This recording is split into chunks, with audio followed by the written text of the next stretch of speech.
रखना, सीखे हमने एक राह पर। गुरुदेव नाम किसका? प्रभु का। प्रभु का पावन नाम। सतगुरु राम नाम मन गाना, सतगुरु राम नाम मन गाना, राम नाम हो हरि नाम हो, राम नाम हो हरि नाम हो, सतगुरु नाम खजाना, सतगुरु नाम खजाना, सतगुरु राम नाम धुन गाना, सतगुरु राम नाम धुन गाना, राम की पूजा मन मंदिर में, राम की पूजा मन मंदिर में, अंदर दर्शन पाना, अंदर दर्शन पाना, सतगुरु राम नाम धुन गाना, सतगुरु राम नाम धुन गाना, राम नाम है सारा जगत का, राम नाम है सारे जगत का, गुरु से मिले खजाना, गुरु से मिले खजाना, सतगुरु राम नाम धुन गाना, सतगुरु राम नाम धुन गाना, नाम मिले कोई संत सतगुरु, नाम मिले कोई संत सतगुरु, नाम का भजन कमाना, नाम का भजन कमाना, सतगुरु राम नाम धुन गाना, सतगुरु राम नाम धुन गाना, आदि अंत तक राम नाम है, आदि अंत तक राम नाम है, सतगुरु नाम बखाना, सतगुरु नाम बखाना, सतगुरु राम नाम धुन गाना, सतगुरु राम नाम धुन गाना, लगन लगे जब राम पिया में, लगन लगे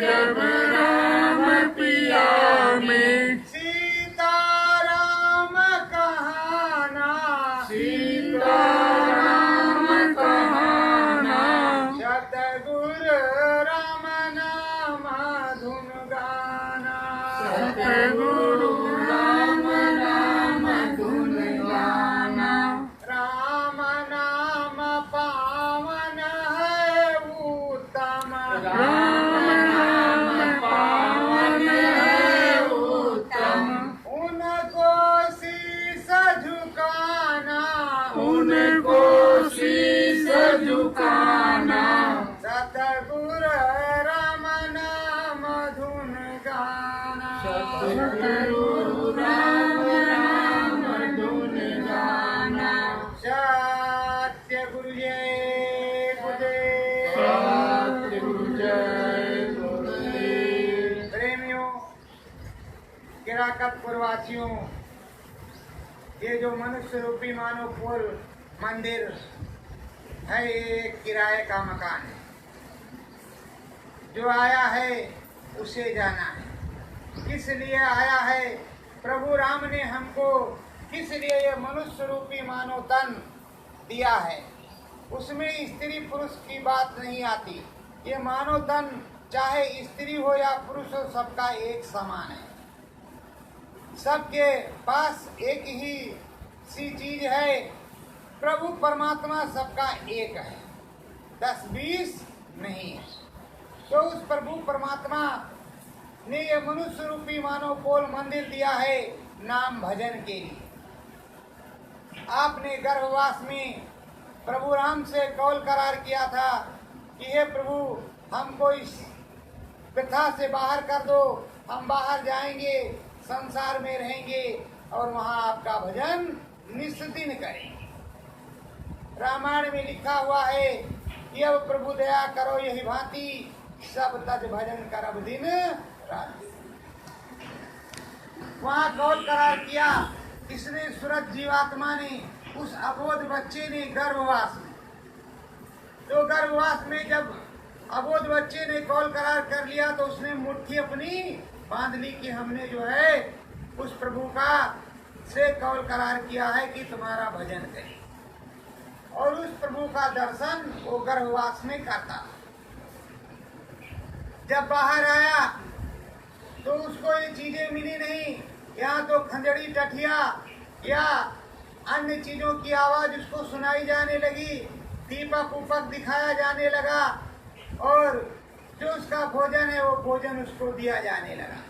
धीरे धीरे करके मम्मी पापा, फिर पढ़ाई लिखाई, शादी ब्याह हो गया, बाल बच्चों में लग गए, राम नाम भूल गए। जब बुढ़ापा आया तो राम का नाम याद आया, बचपने और नौजवानी में राम का नाम याद नहीं आया। अब बुढ़ापे में शरीर संभालना मुश्किल है, तो राम नाम कैसे होगा, तपस्या कैसे होगी, भजन कैसे होगा? खांसी आ रही है तो बताओ खांसोगे कि तुम राम नाम भजोगे? जब स्वस्थ बंदा होता है तो कोई भी कार्य कर सकता है, और अस्वस्थ है तो उससे कोई भी काम नहीं होगा प्रेम। तो इसलिए प्रभु ने जो कुछ बताया वो स्वामी जी ने रामचरितमानस के अंदर सब कुछ लिखा। पढ़ने के लिए हमारे आपके सनातन धर्म में अपने अपने घरों में, सबके घर में होगी रामचरितमानस लगभग, लेकिन जब पढ़ो, उसका ज्ञान बताया जाए, समझ में आए, तब तो कोई काम बनेगा, और जब समझ में नहीं आएगा तो काम कैसे? कोई बात नहीं। तो जब प्रभु राम से कौल करार किया और उसके बाद आ गए, कुछ नहीं भजन किया। जब ठोकर लगी संत महात्माओं के पास गए, तो संत महात्माओं ने बताया, संतों ने बताया और समझाया कि देखो, तुमको ये मानव शरीर भजन के लिए मिला, तुम्हारे अंदर 10 दरवाजे हैं, 9 दरवाजे खुले हुए हैं, 10वां दरवाजा आपका बंद है, जिस पर आप ध्यान नहीं देते हैं। जहाँ सूरत जीवात्मा जीव बैठा हुआ है वो दरवाजा बंद है आपका। अब प्रेमियों, आप सोच रहे होंगे कि 10 दरवाजे हमारे मनुष्य शरीर में हैं, एक दरवाजा बंद है, 9 दरवाजे खुले हुए हैं। तो 9 दरवाजे आपके खुले हुए हैं, 10वां दरवाजा बंद है। 10वां दरवाजा जब सत्पुरुष मिलेगा, सदगुरु मिलेगा, जब सदगुरु मिलेगा, सत्पुरुष मिलेगा, आपको समझाएगा, बताएगा, तब आपकी समझ में आएगा कि 10वां दरवाजा क्या है। देखो प्रेमियों, रात को हम आप लोग सभी लोग सोते हैं, रात में स्वप्न देखते हैं। जब स्वप्न देखते हैं और सुबह वो याद रहता है, तो 9 दरवाजे तो खुले हुए हैं, 10वां दरवाजा वही है जहाँ सूरज जीवात्मा यहाँ पर बैठी हुई है। तो रात में जब सो गए तो वो जो जीव की आंख है, कान है, नाक है, उससे सुना और देखा बाहर, और फिर घूम घाम के आया और अपने शरीर में वापस चला आया। तो ये क्रिया सोने की हो गई। अब जागने की, आप कहीं पर खेती, दुकान, दफ्तर में, कहीं भी जहां आपको समय जब मिले, पलथी मार करके बैठ गए और उस प्रभु को आंख बंद करके यहाँ पर, जहाँ पर माताएं बहनें बिंदी लगाती हैं और हमारे भाई लोग तिलक लगाते हैं, वहीं पर ध्यान दे करके और मन बुद्धि की एकाग्रचित्त करके अपने गुरु के द्वारा बताए गए नाम के अनुसार अंदर मन में श्वास पर नाम लेना। नाम जपना है 10 मिनट 5 मिनट, और ये ध्यान लगाना है कि हमारे प्रभु राम हमको दिख रहे हैं कि नहीं दिख रहे, दिख रहे हैं कि नहीं दिख रहे हैं। तो धीरे धीरे धीरे धीरे यहाँ प्रकाश प्रकट होगा। जब यहाँ पर प्रकाश प्रकट हो जाएगा तो नाम शब्द भी उतर आएगा, तुम्हें सुनाई भी देगा और दिखाई भी देगा। इसीलिए कहते हैं कि चलो वहाँ आकाशी में फला बाबा हैं, वो त्रिकालदर्शी सब कुछ देख करके बता देते हैं आगे पीछे का। तो उन्होंने साधना किया, साधना किया, और जब साधना कर लिया वो पूरे हो गए, राम नाम भज करके त्रिकालदर्शी हो गए, तब तो तुम्हारी मदद कर रहे हैं। वहाँ बंद करके, हाँ बच्चा तुम्हारे घर में ये परेशानी, जाओ ये हवन पूजन कर लेना और तुम्हारे घर में शांति हो जाएगी और राम नाम भजना। अब शांति तो हवन पूजन करके आपके घर में हो गई, लेकिन राम नाम भजना फिर भी भूल गया। सारे काम आप करते हो पर राम नाम नहीं भजते। जो सच्चा काम है भजने का, वही काम नहीं करते। अगर उस काम को भी कर लो तो अंत समय जो है, जब अंतिम श्वास निकलेगी, तुम्हारा ये जीव जब उड़ करके ऊपर हो जाएगा कर्म विधान के लिए, जहाँ कर्मों का विधान बना है नरको 84 और ये धर्म कर्म की योनियों में, तो उस समय तुम्हें तकलीफ नहीं होगी, तुम्हारा फैसला हो जाएगा और तुम प्रभु राम के देश में जाओगे, स्वर्ग में जाओगे, वैकुंठ में जाओगे, शिवपुरी ब्रह्मपुरी आपको प्राप्त होगी। नरको 84 और दोजख में जाना नहीं पड़ेगा। क्योंकि क्यों नहीं जाना पड़ेगा? क्योंकि तुम्हारे पास राम नाम की कमाई है। यहाँ रुपया पैसा चलता है गाड़ी मोटर में किराए के लिए, ये कागज वाला रुपया चलता है, लेकिन उधर तो नाव की उतराई नाम भजन चलता है, राम नाम का भजन चलता है। यही बताया गया है कि राम नाम का भजन ही अंत में काम आएगा। तो प्रेमियों, जब राम नाम का भजन काम आएगा तो चलो हम मान लेते हैं कि हमारे तुम्हारे पास बहुत काम है, फुर्सत नहीं मिलती, ठीक है भाई, कोई बात नहीं, फुर्सत नहीं मिलती राम नाम भजने के लिए। तो शाम को जब आप खा पी करके अपनी चारपाई पर सोने के लिए जाते हो, तब तो उस समय तुरंत नींद आती नहीं। उस समय तो तुम्हें समय मिलता है तो उतनी देर राम नाम भज लो, भजते भजते सो जाओ। कौन कहता है कंठी माला लाओ? सच्चे मन से भजते भजते सो जाओ। और सोते सोते सुबह उठे, माता धरती को प्रणाम किया, और जब फ्रेश होने के लिए निकले, राम नाम भजते चले गए। अरे उसमें कुछ लेना है? राम तो एक पवित्र चीज है, और राम सबके घट घट में बैठा हुआ है।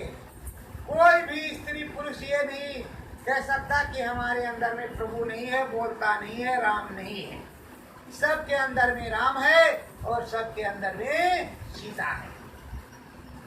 सीता कहते सूरत को और राम कहते उस स्वामी, जो स्वामी अनंत ऊपर अपने साकेत धाम में रहते हैं, उन्हीं को प्रभु राम कहते हैं। और सीता कहते सूरत को, जो सूरत की आत्मा 24 घंटे हमारे अंदर विराजमान है। तो प्रेमियों, इस देश में आकर के अगर राम नाम नहीं गाया, भजन नहीं किया, तो ये मिथ्या जीवन बीत जाएगा। इसीलिए कहते हैं, सुख में सुमिरन ना किया, दुख में याद करते हो, और जब दुख आता है तो तुम याद करते हो। तो जब सुख में याद ही नहीं किया और दुख में याद कर रहे, भाई कौन तुम्हारी सुख? जब सुख हो तब भी याद करो, दुख हो तब भी याद करो। अब प्रभु राम जब बाल्यावस्था से पढ़ लिख करके गुरुकुल से वापस राजभवन में आए, जब राजभवन में आए और उधर जंगल में जहाँ कुटी संत विश्वामित्र जी की थी, उन्होंने योग साधना से देखा कि प्रभु जी गुरुकुल से पढ़ करके अब अयोध्या राजमहल में आ गए। अब समय अच्छा आ गया है और इधर सीता जी का स्वयंवर होना है और समय अच्छा आ गया है। अब चले प्रभु को दशरथ जी से, राजा दशरथ से मांगना है, तो हमारी यज्ञ भी पूरी हो जाएगी और इन राक्षसों का विनाश भी हो जाएगा और उधर राम जानकी की शादी भी हो जाएगी। तो ये सोच करके उन्होंने देखा और वो फिर चल पड़े अपने आश्रम से महाराजा दशरथ के यहाँ राम और लक्ष्मण को मांगने के लिए। जब वो पहुंचते हैं राजमहल में तो राजा दशरथ बड़ा भगत और सम्मान करते हैं, पर राम को बहुत राजा दशरथ मानते हैं, प्राणों से ज्यादा राम उनको प्यारे हैं। तो जब मुनि आते हैं कहते हैं कि हमको राम और लक्ष्मण चाहिए, हमारा यज्ञ नहीं पूरा हो रहा है, तो कहा महाराज हम आपकी सेवा में उपस्थित हैं और हम आपका यज्ञ चल करके पूरा करवा देंगे। तो कहा नहीं आपसे कोई मतलब नहीं। तो कहा ये भरत और शत्रुघ्न को ले जाइए। तो कहा भाई परीक्षा करनी पड़ेगी, जब परीक्षा में पास हो जाएंगे तब तो ले जाएंगे, परीक्षा में पास नहीं होंगे तो हम भरत और शत्रुघ्न को ले नहीं जाएंगे, अभी हम ले जाते हैं। तो यहाँ अयोध्या से राजा दशरथ के राजमहल से भरत और शत्रुघ्न को लेकर के विश्वामित्र जी चले और थोड़ी दूर जब निकल गए 2 किलोमीटर तो कहा बच्चा 2 प्रकार का रास्ता है, एक 6 महीने वाला है और एक 1 साल वाला, बताओ कौन सा चले। तो कहा महाराज उसमें परावलंब में क्या है, क्या दिक्कत क्या परेशानी है। तो कहा एक में शेर बाघ चीते हिंसक पशु जानवर रहते हैं और बड़ी बड़ी आताताई शक्तियां राक्षस लोग रहते हैं जो जिंदा ही लोगों को खा जाते हैं। और इधर 1 साल वाले रास्ते में जो है कोई झंझट परेशानी नहीं, आराम से 1 साल में पहुंच चलेंगे। तो कहा महाराज 1 साल वाला ठीक है। बस वो समझ गए कि ये लड़के हमारे काम के नहीं। वापस ले गए। कहा महाराज दशरथ हमें राम और लक्ष्मण चाहिए, देते हो तो ठीक और इनकी हमको जरूरत नहीं, नहीं तो मैं तुमको शराब दे दूंगा। अब क्या करें महाराजा दशरथ, अब तो देना ही पड़ेगा। तो महाराजा दशरथ ने राम और लक्ष्मण को दिया। अब वो फिर ले जा करके वही 4 किलोमीटर पर राम और लक्ष्मण से पूछते हैं कि देखो ये 6 महीने वाली रास्ता, ये 1 साल वाली कौन सी चले। तो कहा महाराज इसमें क्या क्या पराबलम है, तो बताया भाई ऐसे ऐसे है। तो कहा 6 महीने वाली चलो मारते पीटते चले चलेंगे, कौन आएगा हमारे सामने, सबको मार देंगे। तो कहा हाँ ये ठीक है। तो वो 6 महीने वाली रास्ते पर चले। रास्ते में गंगा जी मिली, उनका पूजन किया। जब पूजन किया और बताया कि ये तुम्हारे पुरखों ने अखंड तपस्या उत्तराखंड में कर करके हिमालय से भागीरथ जी इन गंगा जी को लाए हैं तुम्हारे पितरों को तरने के लिए। उसके बाद में ताड़का मिली, तो नारी थी, नारी पर प्रभु राम हाथ नहीं उठाते थे, लेकिन विश्वामित्र ने कहा कि इस राक्षसी को मार गिराओ। तो गुरु का आदेश मान करके उन्होंने उसका विनाश किया। धीरे धीरे धीरे चलते चलते पहुंच गए गौतम ऋषि के आश्रम। वहां अहिल्या का उद्धार किया। वो जो नारी शिला बन गई थी वो फिर से नारी हुई और वैकुंठ धाम साकेत धाम उसको प्राप्त हुआ। जब उस साकेत धाम में पहुंची तो उसके भी तरन तारण हो गए, कल्याण हो गया।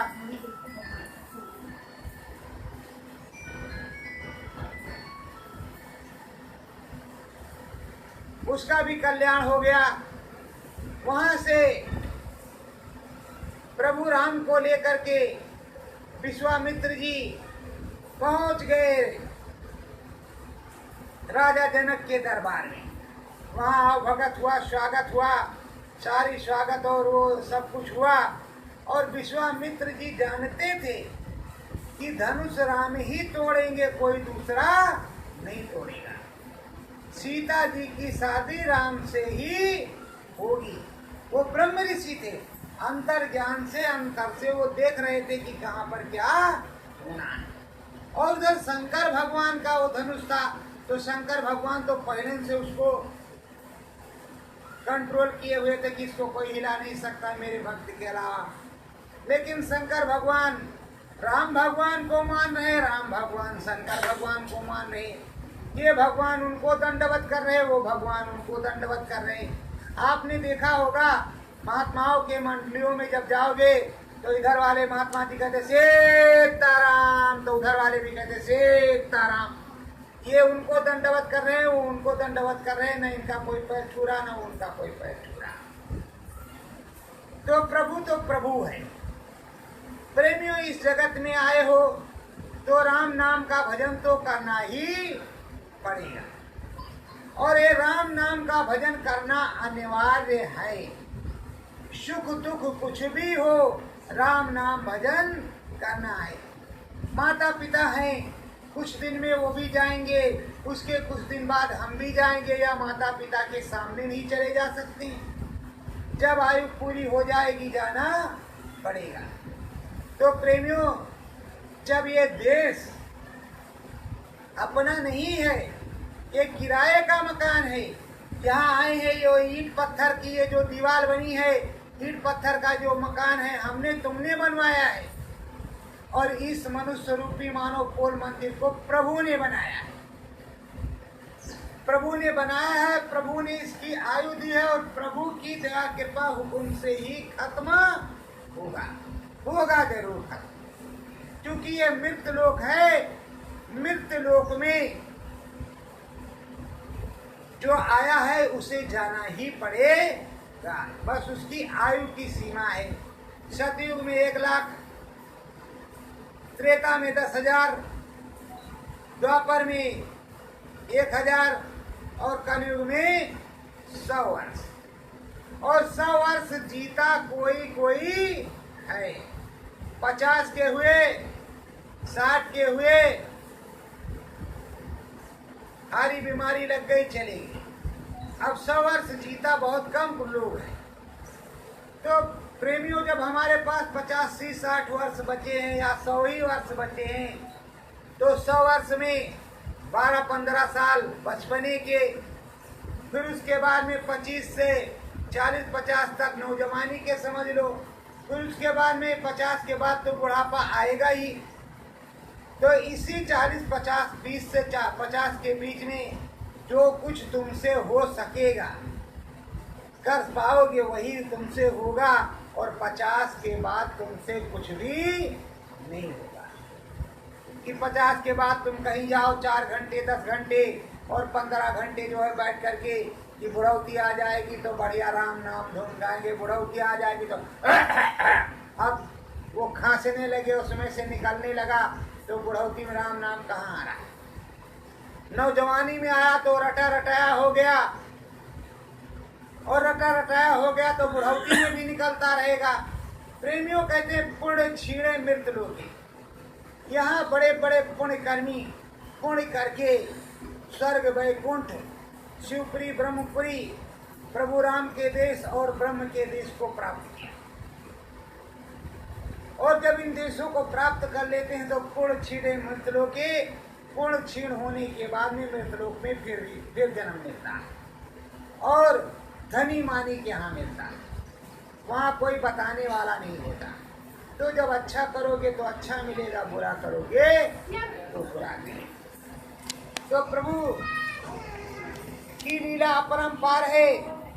उधर विश्वामित्र जी प्रभु राम को लेकर के अब वहाँ जनकपुरी पहुँच चुके हैं।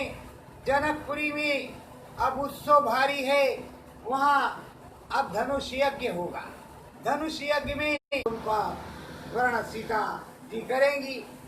लेकिन उसके बीच में क्या होता है कि धीरे धीरे मन में उमंग होता है कि चलो भाई, लक्ष्मण से राम जी कहते हैं कि गुरु महाराज से पूछ लो, चलो ये गांव देख कर के आते हैं, इस नगर को देख कर के आते हैं, किस तरह का है, बगीचा किस तरह के हैं, यहाँ किस तरह, कोई पूछेगा अपने उधर तो क्या बताएंगे। तो राम जी टहलने जाते हैं, पुष्प वाटिका वाटिका हर जगह जाते हैं और देखते हैं। और राम सीता को तो पहले ही मालूम है, वो तो प्रभु ईश्वर और वो शक्ति स्वरूपा उन्हें तो पहले से ही पता है कि हमारा क्या, हमको क्या करना है, क्या होना है। तो वहां सीता का स्वयंवर हो जाता है। परशुराम जी आते हैं, बहुत क्रोधित होते हैं और उसके बाद में राम जी समझाते हैं और इधर विश्वामित्र जी बताते हैं। जब वो समझ जाते हैं कि रामावतार हो गया है तो अपनी पहाड़ी पर तपस्या करने के लिए चले जाते हैं। प्रेमियों, सभी प्रेमियों को चाहिए, सभी पुरुषों स्त्रियों को चाहिए कि चलो तुम्हारा नित्य क्रिया जो भी बना है, सुबह स्नान किया तो धूप दीप अगरबत्ती प्रभु का चलो 5 मिनट नाम ले लिया, किसी भी देवी देवता का नाम ले लिया तो मन सात्विक हो जाएगा। और नहीं, कोई जरूरत नहीं आपको कुछ लेने की, सच्चे मन से उस प्रभु परमात्मा का नाम सुबह शाम लो, उसमें भी कल्याण हो जाएगा। पर लो तो सुबह उठे, फ्रेश हुए और मंजन निकाला और बुरुश चालू हो गए, फटाफट मुंह निकाला, गरम गरम चाय आई, बस चुस्की उसकी लेने लगे, अंदर हाथों को बढ़िया आराम पहुंचाने लगा। और पहले दादाजी लोग थे, बढ़िया उठे, खेत में गए, मेहनत किया, एक्सरसाइज किया, लौट करके आए, दही और वो दूध का लोटा भर करके पिया और उसके बाद में दोपहर में कलेवा किया।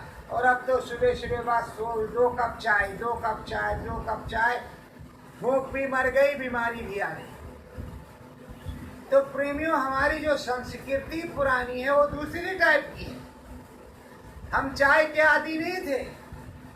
हमारे यहाँ कलेवा सुबह सुबह मिलता था, लोग कलेवा खाते थे और दूध दही मिलता था, दूध दही पीते थे और अनाज का जो है आहार करते थे। ये चाय का आहार थोड़े करते थे। अब तो सुबह उठे तो चाय नहीं पिएंगे तो उनकी आँख ही नहीं खुलेगी, ऐसा बताते हैं कि अभी तो सुस्ती चढ़ी है, हमें तो झूम रहे हैं, कुछ हो ही नहीं रहा, अभी तो चाय 2 कप मिल जाए तब काम बनेगा। तो प्रेमियों, चाय की जगह चाहत है अगर उस प्रभु की, तो अंतर मन में झाँको, अंदर मन में जाओगे। यहाँ पर जहाँ बिंदी लगाते हो, तिलक लगाते हो, यहाँ पर जब जाओगे आंख बंद कर लोगे। अगर मेरी बात आपको झूठी लगती है तो मैं आपको एक प्रैक्टिकल बताता हूँ। पहले प्रैक्टिकल करो, थ्योरी बाद में लिखना। प्रैक्टिकल क्या है कि रोज सुबह उठ जाओ 7 बजे के लगभग, लमसम 7 बजे सूर्य भगवान निकलते हैं सामने, आप हाथ जोड़ दो उनको, आंख एकदम से तुम्हारी आंख और सूर्य भगवान की आंख में आंख मिल जाए, एकदम से अनावर्त 1 सेकंड, 2 सेकंड, 4 सेकंड, 10 सेकंड के लिए। लेकिन टिप टिप टुप टुप मत करना अपनी आंख, सीधे उनकी आंख से आंख मिलाओ और प्रभु का नाम लो, फिर आंख बंद करके अपने पीछे घूम जाओ और यहाँ उंगली रख लो, अंदर में देखो यहाँ क्या हो रहा है। यहाँ प्रकाश ही प्रकाश प्रकट हो जाएगा। जिस देवी देवता को आप पूज रहे होंगे वो देवी देवता यहाँ पर प्रकट हो जाएगा बिना भजन। वो क्या है? वो त्राटक विद्या है। जब आप सूर्य भगवान को देखोगे तो सूर्य के समान प्रकाशवान हर भगवान है। ये तो दिखाई देते हैं, बाकी भगवान दिखाई नहीं देते। ये रोज दिखाई देते हैं और बाकी भगवान दिखाई नहीं देते। बाकी भगवान जो भी हैं वो दिखाई देंगे जो है तीसरी आंख से। अब आप कहेंगे कि तीसरी आंख हमारे पास है कहाँ, शिव नेत्र हमारे पास है कहाँ, तो हम तीसरी आंख 2 ही आंख हैं इधर, तीसरी कहाँ? अरे भाई, रात में जब सोते हो और मन वहाँ काशी विश्वनाथ के मंदिर में चला गया, वहाँ दर्शन किया और सुबह जगे तो कहा कि अरे आज तो हम महाराज जी के दर्शन कराए, खूब आनंद था।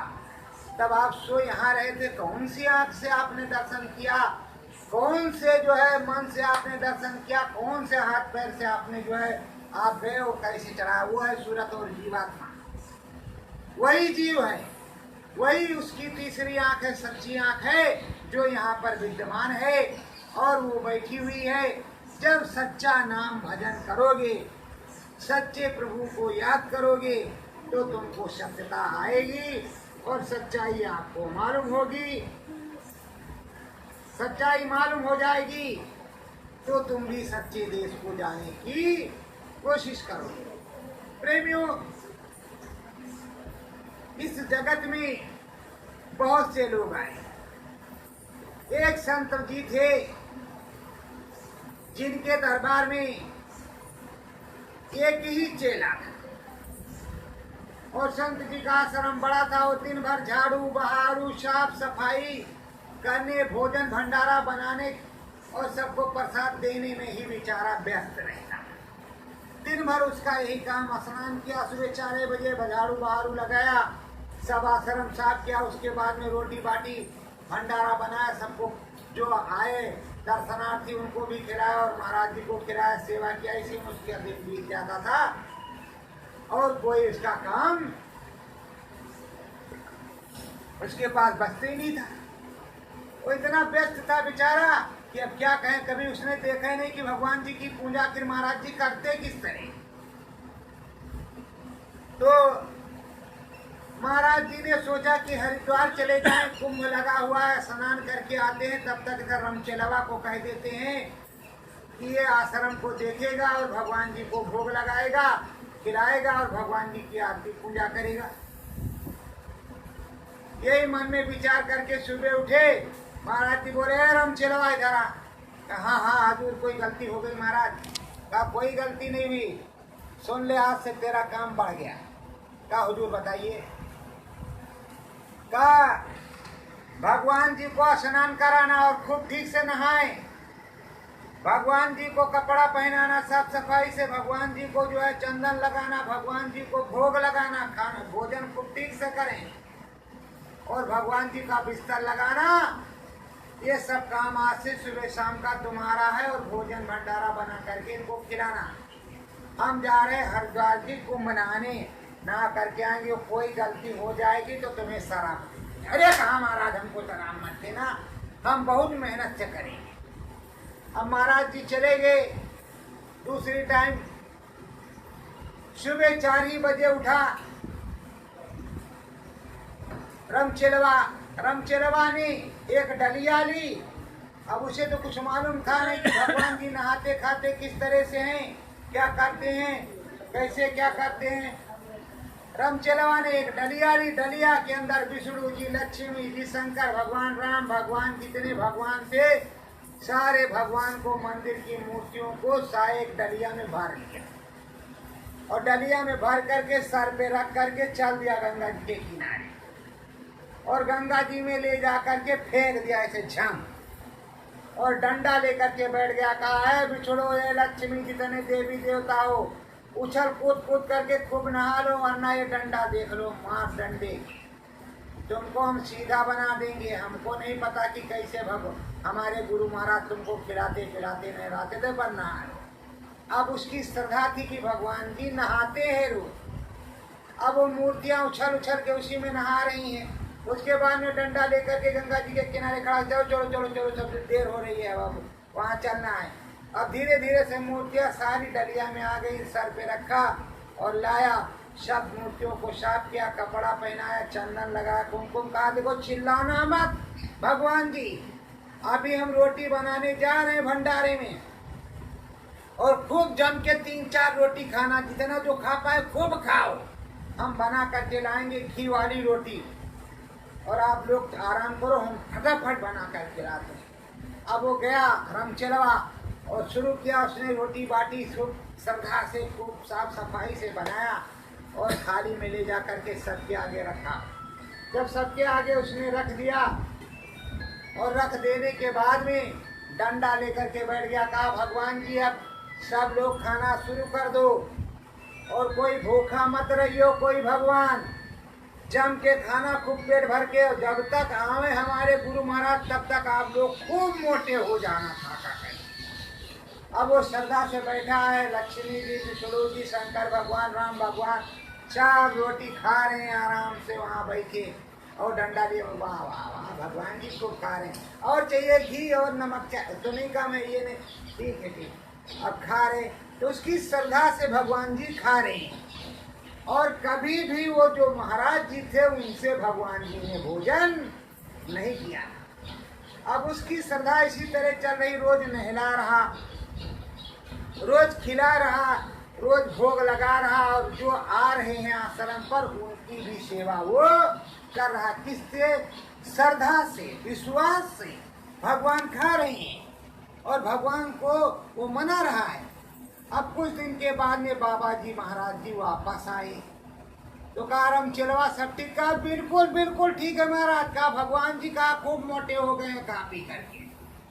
कहा है भगवान जी खा पी करके मोटे हो गए? कहा बिल्कुल चंगे 4-4 रोटी खा जाते थे बिचड़ू भगवान, और राम जी 5 खाते थे, वो इतना खाते थे, ये इतना खाते थे, सबका बताया इतना इतना रोटी। अब वो महाराज जी खोपड़ी पकड़े के सीढ़ी तो नहीं हो गया, कभी एक दिन का 1 चम्मच दूध तक तो पिया नहीं भगवान जी ने मुझसे, और इससे कह रहा 4 रोटी खा जाते हैं। कहा अगर कल तुमने नहीं दिखाया हमको कि भगवान जी नहाते हैं, भगवान जी रोटी खाते हैं, तो तुमको शराब दे देंगे। अरे कहा हमारा शराब मत देना, सुबह सुबह दिखाना, तुम दूर रहना, हम दिखा देंगे। कहा ठीक हम दूर से देख। और उसकी सलाह से फिर डलिया में बैठ गई, फिर लेकर के आओ, महाराज जी दूर से देख रहे हैं। जब वहां पहुंचा सबको साफ करके सबके कपड़े पहनाए, सबके कुमकुम चंदन लगाया, सबको कहा महाराज जी चिल्लाना मत, अभी आज बहुत जल्दी बनाएंगे, बहुत अच्छा खाना बनाएंगे, बहुत जल्दी बनाएंगे, बहुत जल्दी भोग लगाएंगे। आप गया, उसने भोजन बनाया और ला करके सबके सामने, और महाराज जी चुपचाप दूर से देख रहे हैं, और डंडा लेकर खड़ा हो गया। कहा महाराज जी खाओ, आज इज्जत का सवाल है, अगर नहीं खाया तो ये देख लो, समझा मैं। जितने भगवान चीज थे सब फटाफट खाने लगी, खा पी करके थाली साफ, और बाबा जी देख करके दंग कि जिंदगी भर हमने सेवा की और भगवान जी ने कभी खाए नहीं, और ये मूर्ख चौका बर्तन करने वाला, झाड़ू बहारू वाला करने वाला, इससे भगवान जी खा रहे हैं, हमारी तो कोई समझ में बात नहीं आ रही। तो कहा हे राम चलवा, तू हमारा गुरु बन जा, हम तेरे चेला। अरे कहा ना महाराज, आप ही की वजह से तो सब कुछ मिला है, हमारे बस की नहीं, तुम ही गुरु बने रहो, हमको चेले में फायदा है। हमारे भगवान जी खाते हैं, तो कहा तुम्हारे भगवान जी खाते थे कि नहीं? कहा हमारे भगवान जी तो कभी खाए नहीं। तो कहा ये तो तुमने कभी बताया नहीं, वरना हमको डंडा क्यों लेना पड़ता। तो कहा बच्चा कोई बात नहीं, तुम्हारे भगवान जी तुम्हारे डंडे से खा लिया तो तुम्हारा तो काम बन गया, हमारी तो जिंदगी चली गई, दाढ़ी मूछ पाक गया, कभी भगवान जी ने खाए। और हमने तुम्हारी ये श्रद्धा से देखा कि हाँ श्रद्धा के भूखे हैं भगवान, भाव का भूखा है भगवान। अगर आप में भाव नहीं है और भगवान के सामने गए और 1000 रुपए रख दिया, 1 लाख करोड़ बना दो, ये लक्ष्मी माता, कुछ भी नहीं होने वाला, वो बनेगा नहीं। अब भाव तो है नहीं, आपके पास दिखावा है। अगर आप 2 बूंद आंसू के गिराते हुए जाते और सदा से कहते हे प्रभु ये हम आपको स्वामी दल का पत्ता चढ़ा रहे हैं, हमारे पास कुछ नहीं, सब तो तुम्हारा है, हे प्रभु जी दया कर दीजिए और हमारा ये काम बन जाए, तो दया हो जाती, कृपा हो जाती। आप तो खरीदने गए हो कि 1000 देंगे, मतलब टैक्स दे रहे हो, घूस। ये भगवान जी, ये कार्य देव बाबा, ये शंकर भगवान बाबा, ये विष्णु भगवान बाबा 1051 चढ़ाएंगे, 500 व्रत रहेंगे, पर हमारा ये काम हो जाए। तो 1051 क्या है भाई? घूस है, घूस है। अगर आप कह देते कि ये प्रभु हम आपका भजन करेंगे, हम पर आप दया करें। तो प्रेमियों कहने का मतलब है अगर विश्वास नहीं, श्रद्धा नहीं, तो कुछ भी होने वाला नहीं है। तो श्रद्धा से सब कुछ होता है, विश्वास से सब कुछ होता है। और हमारी आपसे विनती प्रार्थना है, मैं अयोध्या से आया हुआ हूँ आपको यही बताने कि आप सब लोग सुबह और शाम कभी भी टाइम, और टाइम ना मिले तो सोने के समय, शाम को सोने जब अपने चारपाई पे जाओ तभी कुछ ना कुछ भजन कर लो, तो जीवन सार्थक रहेगा, प्रभु में आस्था बनी रहेगी। बाकी अपना दुनियादारी का काम करो। सत्य गुरुदेव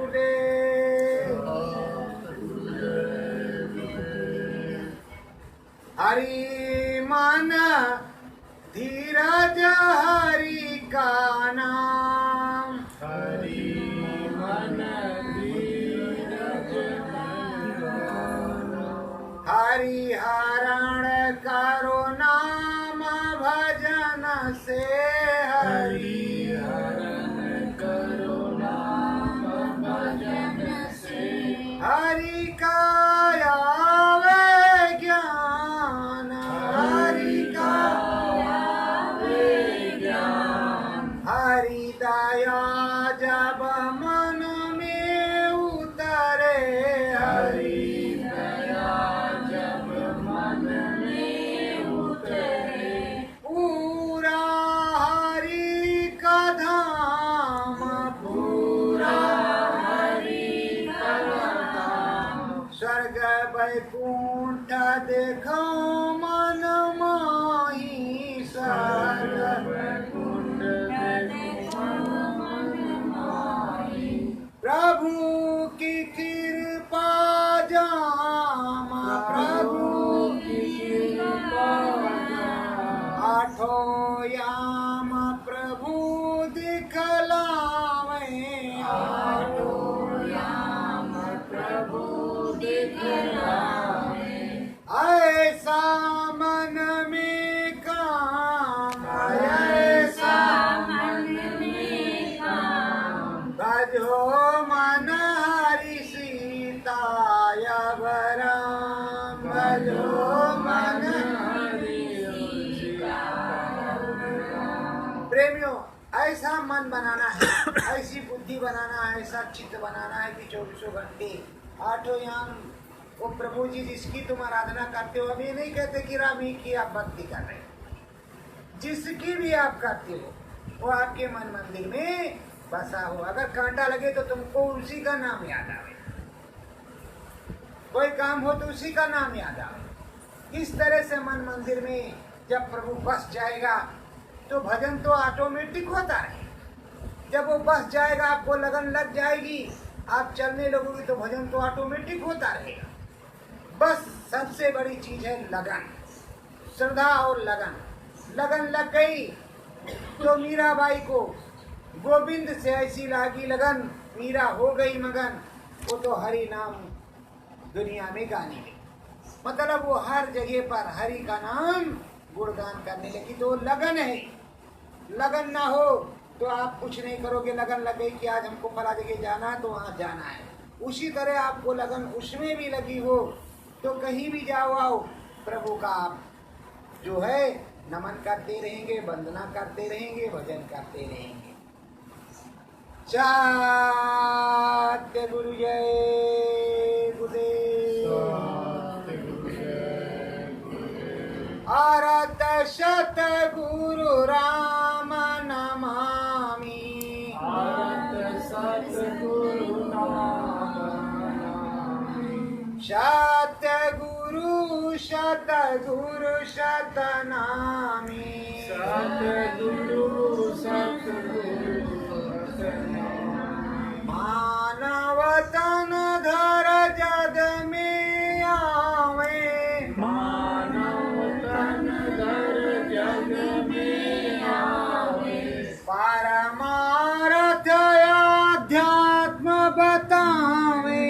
परमार्थ अध्यात्म बतावे। आरत विमल राम सुख राशि।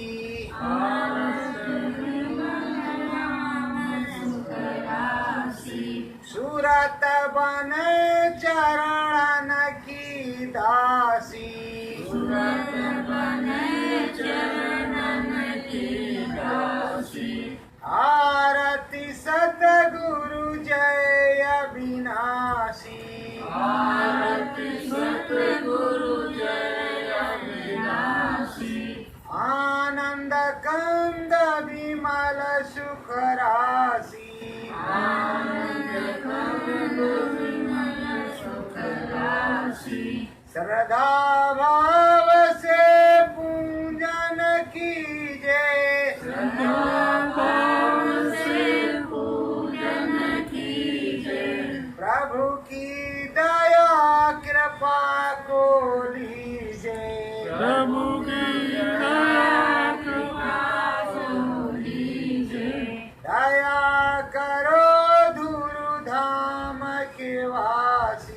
दया करो गुरुधाम के वासी।